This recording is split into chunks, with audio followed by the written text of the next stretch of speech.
శ్రీ రామోజీరావు గారి 89వ జయంతి సందర్భంగా Ramoji excellence awards కార్యక్రమాన్ని ఏర్పాటు చేసి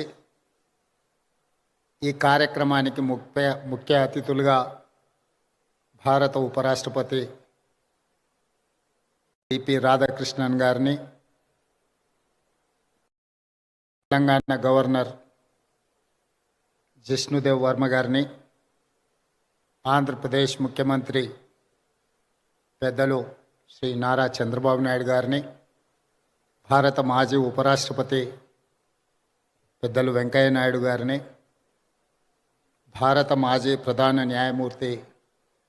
శ్రీ ఎన్వి రమణ గారిని, మిత్రులు పెద్దలు కేంద్ర మంత్రివర్యులు జి కిషన్ రెడ్డి గారిని, అదేవిధంగా కేంద్ర మంత్రివర్యులు జి రామ్మోహన్ నాయుడు గారిని, మిత్రులు మంత్రివర్యులు బండి సంజయ్ గారిని, శ్రీధర్ బాబు గారిని, రామోజీరావు గారి అభిమానులను, రామోజీ ఫిలిం సిటీ, ఈనాడు సంస్థల సిబ్బంది అందరూ, ముఖ్యంగా కిరణ్ గారు ఒక మంచి కార్యక్రమాన్ని ఏర్పాటు చేసి రామోజీరావు గారు ఏ విలువలను, ఏ సాంప్రదాయాన్ని ఈ తెలుగు ప్రజలకు అందించిండో అందులో రాణించిన వాళ్ళను గుర్తించి